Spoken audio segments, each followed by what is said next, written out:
Welcome to RN Reddy IT school. ఈరోజు job guarantee student Mahender Reddy ఉన్నాడు మనతో.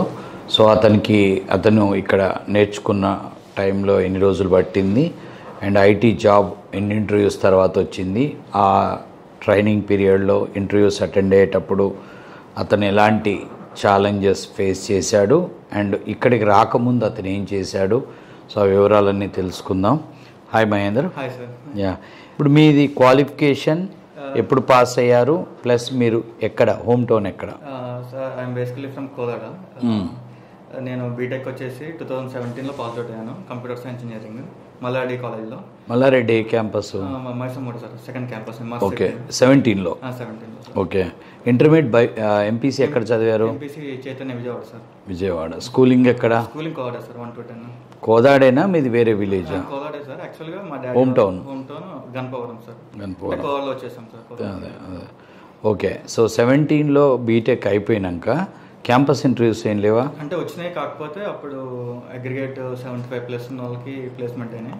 Branch CSC sir. సిఎస్సిలో జనరల్గా మల్లారెడ్డి క్యాంపస్ అంటే కొద్దిగా ప్లేస్మెంట్ బాగానే అయితే సార్. ఉన్నాయి సార్. అగ్రిగేట్ 75 ఎక్కువ ఉన్న వాళ్ళకి, 70+ ఉన్న వాళ్ళకి పంపించారు. ఓకే, అయితే క్యాంపస్ దొరకలేదు. తర్వాత బయటకు వచ్చినాక ఏం చేశారు? నేను ఆఫ్టర్ బీపీఓ జాబ్ ట్రై చేశాను సార్. ఒక 1.5 year చేశాను సార్. చేసిన తర్వాత అంటే ఇప్పుడు బీపీఓ జాబు చేయమని ఎవరు చెప్పారు? చేయమని చెప్పలేదు సార్. యాక్చువల్లీ అక్కడ ఇప్పుడు 17లో బయటకు వచ్చినావు, మరి బీటెక్ కంప్యూటర్స్ చదివినావు, అప్పుడు ఐటీ జాబ్కి వస్తాం కదా, ఎవరైనా ఏదైనా కోర్స్ చేయాలి అనుకుంటాం కదా. అప్పుడు ఎందుకంటే ఇక్కడ చాలామంది ఇంజనీరింగ్ చదివి బీపీఓ జాబు, సాఫ్ట్వేర్ జాబు ఇదంతా ఒకటే అనే ఒక భ్రమలో, అది కూడా ఐటీ జాబే అనుకొని చాలామంది రాంగ్ స్టెప్ వేసి BPO side, tech support side వెళ్తున్నారు. అందుకనే ఇక్కడ డిస్కషన్ పెంచడం జరిగింది.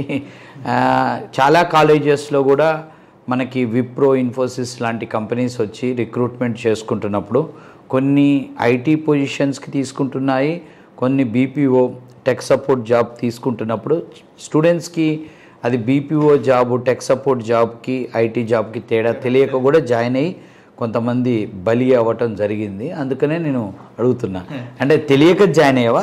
అది నాన్ టెక్నికల్ జాబ్ అని తెలుసు.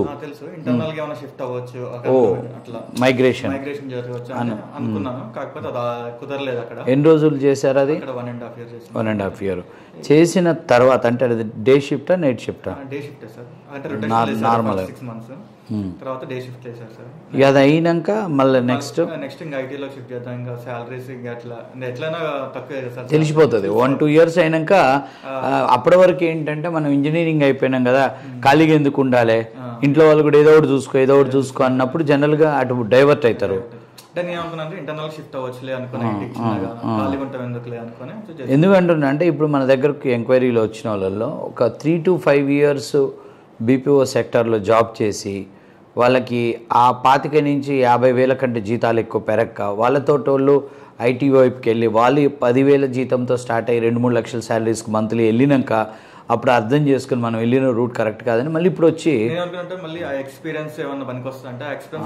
పనికిరాదు.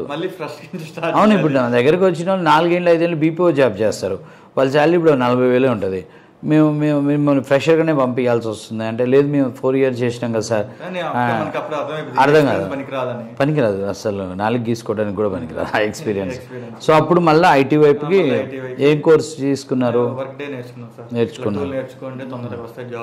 ఎన్ని రోజులు పట్టింది నేర్చుకోవడం వర్క్ డే? ఫస్ట్ 4 months అని చెప్పాడు సార్. 4 months చేసిన తర్వాత ఇక అతనే నేనే కాల్స్ పెట్టిస్తాను, షెడ్యూల్ చేస్తాను అని వాళ్ళు చెప్పారు. ఫేక్ ఎక్స్పీరియన్స్ పెట్టారు. ఎంత పెట్టారు అప్పుడు? ఎంత ఎక్స్పీరియన్స్ పెట్టారు? 2+ పెట్టారు. మంచి జాబ్ కొట్టావు. వాళ్ళే ఇంటర్వ్యూ అంతా మేనేజ్ చేశారు. చాలా హ్యాపీగా ఉన్నాను. టెంప్టింగ్. ఫేక్ ఎక్స్పీరియన్స్లో గురించి కూడా ఏం మాట్లాడాలంటే, జనరల్గా చాలామంది ఒక చదువు అయిపోయాక 2 years 3 years గ్యాప్ వచ్చినప్పుడు వాళ్ళు ఐటీ జాబ్కి వెళ్ళాలి అనుకున్నప్పుడు అందరూ ఎక్కువ మంది సజెస్ట్ చేసేది మీరు ఫ్రెషర్గా వెళ్ళండి అని ఎవరూ చెప్పరు.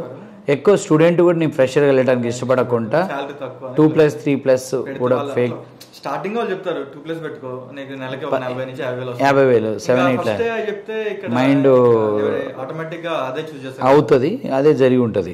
కానీ నేను అందరికి అడ్వైజ్ చేసేది అయితే మేము ఈ ఫీల్డ్లో ఉన్నాం కాబట్టిగా 15 ఏళ్ల నుంచి ఈ ఇన్స్టిట్యూట్స్ నడుపుతూ ఈ టీచింగ్ ఫీల్డ్లో ఉండి ఎన్నో వేల మందిని చూసిన ఫేక్ ఎక్స్పీరియన్స్లో సక్సెస్ రేటు 5% ఉంటుంది, 95% ఫెయిల్యూర్స్ అవుతుంది. ఓన్లీ కరోనా టైంలో ఫేక్ ఎక్స్పీరియన్స్ వర్కౌట్ అయింది. ఎందుకు అంటే ఇంటర్వ్యూకి మన స్టూడెంట్ అంటే ఎవరైనా వెళ్ళాల్సిన అవసరం లేకుండా వీడియో కాల్లో వేరే వాళ్ళు దానికి అటెండ్ అయ్యి చేయటం. తర్వాత కరోనా టైంలో అన్ని వర్క్ ఫ్రమ్ హోమ్ జాబ్స్ ఉండటం వల్ల మీ ల్యాప్టాప్ వేరే వాళ్ళకి ఇచ్చి పని చేయించుకునే అవకాశం ఉండటం వల్ల ఆ జాబులు నడిచినాయి. కానీ ఫేక్ ఎక్స్పీరియన్స్లో 95% ఫెయిల్యూర్ అంటే ఆ ఫెయిల్యూర్లకి కొన్ని కారణాలు నేర్చుకోకుండా అంటే 3 years చేయని జాబ్ని చేసిన అని చెప్పినప్పుడు అక్కడ ఎక్స్పెక్టేషన్స్ ఎక్కువ ఉంటాయి.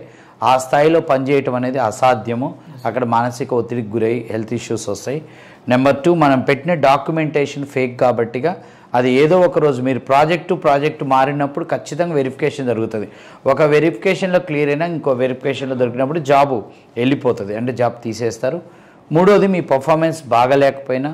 4 మీకు మానసిక ఒత్తిడితో చాలామంది స్వతహాగా వదిలేసి వస్తారు. ఇప్పుడు మన దగ్గర ఉన్న 100 మంది స్టూడెంట్స్లో 25-30 మంది ఫేక్ ఎక్స్పీరియన్స్లు పెట్టి ఒక 1 year బ్యాక్ మనని కలిసినప్పుడు లేదమ్మా ఫేక్ వద్దు ఫ్రెషర్కి వెళ్ళమన్నా మనం 20,000 to 30,000 శాలరీ వస్తుంది అన్నప్పుడు వాళ్ళు ఎక్కడికో వెళ్ళినప్పుడు ఫేక్ ఎక్స్పీరియన్స్ పెట్టుకొని మీకు 10 lakhs ప్యాకేజ్ వస్తున్నప్పుడు వాళ్ళు టెంప్ట్ అయ్యి వెళ్ళిపోయి ఇదే జరిగి మళ్ళా అక్కడ అయినాక డైరెక్ట్గా వచ్చి ఇక్కడ జాయిన్ అయిన వాళ్ళు 30 మంది ఉంటారు. ఇప్పుడు 100కు 30 మంది జరుగుతున్నది.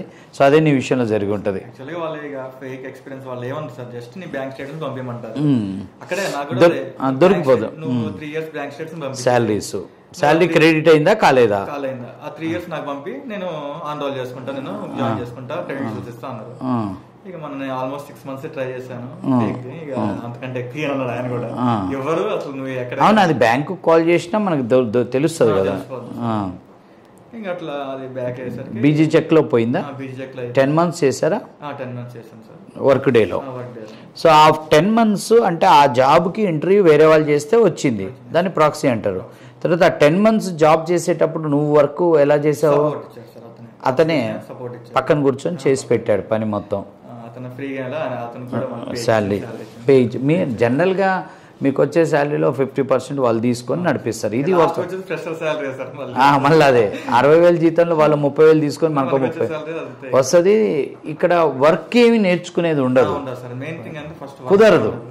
కుదరదు. వాళ్ళు చేసి పెట్టేస్తారు, అది మనకు ఉపయోగం లేకుండా. ఇది రియలైజ్ అవ్వాలి చాలా మంది అది. కానీ ఎక్కడొక్కడైతే అది ఇబ్బంది వస్తుంది, బయటకు వచ్చేస్తారు. తర్వాత ఏం చేస్తారు? అది అక్కడి నుంచి జాబ్ అయిపోయింది, ఇక బయటకు వచ్చేసాం. మళ్ళీ ట్రై చేద్దాం అనుకున్నా కానీ ఇక అంతలోకి యూఎస్కి కోవిడ్ అయిపోయిన తర్వాత ఇట్లా మళ్ళీ స్టార్ట్ అయిన వీసా ఇవ్వడం స్టార్ట్ అయ్యాను అనేసరికి సర్లే ఇక ఇంట్లో అడిగాను. ఇంట్లో అడిగిన తర్వాత ఓకే అన్నారు. ఇక వెళ్తే మళ్ళీ దానికి ప్రాసెస్ స్టార్ట్ చేశాను. అక్కడ ఒక 8 months లాస్ట్ ఆ కోర్సులు నేర్చుకోవటం, ఐఎల్స్ జిఆర్ఈ రాశాను, టోఫెల్ రాశాను. వాటికి కోచింగ్ అని అవన్నీ అక్కడ ఒక 8 months పట్టేసింది. ఇంకా అది కూడా బ్యాడ్ లక్, అది కూడా రిజెక్ట్ అయింది. అది వీసా కూడా వీసా రిజెక్ట్ అయితే నేను మళ్ళీ వేరే కంట్రీ అన్నాను, యూకే వెళ్ళిపోతాను. ఎందుకంటే డ్రాబాక్స్ కదా, అంటే వీసా ఎంట్రీ ఉండదు దీనికి, యూఎస్ దానికి వీసా ఎంట్రీ ఉంటుంది. నేను వెళ్తా అంటే ఇంట్లో వాళ్ళు ఇక నువ్వు టైం వేస్ట్ చేస్తున్నావు, వద్దు ఇక సెట్ కావాలి, చాలా గ్యాప్ వచ్చింది ఇప్పటికే. ఏదో ఒకటి అంటే మా బావ ఇక R&D సార్ ఇట్లా తెలిసిన అతను మనకి అక్కడ .NET నేర్పిస్తారు, ఫ్రెషర్ జాబ్ ఇస్తారు, నువ్వు వెళ్ళి ఒకసారి కన్సల్ట్ అవ్వంటే నేను ఇక్కడికి వచ్చాను. తర్వాత అతను కూడా వచ్చి మీతో మాట్లాడిన తర్వాత ఫస్ట్ మీరు కూడా ఎక్స్పీరియన్స్ అన్నారు కానీ వద్దులే ఇప్పటి నుంచి కెరియర్ స్టార్ట్ చేసే ఫ్రెష్ గా అనేసరికి ఫస్ట్ లో కొంచెం ఆలోచించాను, అరే మళ్ళీ ఇంత 5 years 5+ గ్యాప్ వచ్చింది, మళ్ళీ ఫ్రెషర్ కంటే ఇప్పిస్తారు ఐపీఎల్ అనే ఒక థాట్ నాకు ఉన్నది, మైండ్ లో ఉన్నది. ఇక తర్వాత ఇక మా బావ అన్నాడు, అతను ఏమనుకో .NET మంచిగా చెప్తాడు సార్, నేర్చుకో, ఏం కాదు ఉంటుంది, ఇప్పిస్తా అంటున్నాడు కదా, చూడు అన్నాడు. ఇంకదే లాస్ట్ అండ్ ఫైనల్, ఇదొక్కటి చేయి, నేను చేసావు కదా, ఇదొక్కటి చేసి ఉండి ఒకసారి చూడు అంటే ఇక నేను జాయిన్ అయిపోయాను. Day 1 కానుంచి ఓకే, ఫస్ట్ లో లెర్నింగ్ బాగానే ఉంది. ఇంకా తర్వాత ఆల్మోస్ట్ ఇక 1 year ట్రావెల్ చేసిన తర్వాత మల్టిపుల్ ఇంటర్వ్యూస్ తర్వాత నాకు చాలా ఇంట్రెస్ట్ అటెండ్ అయినా.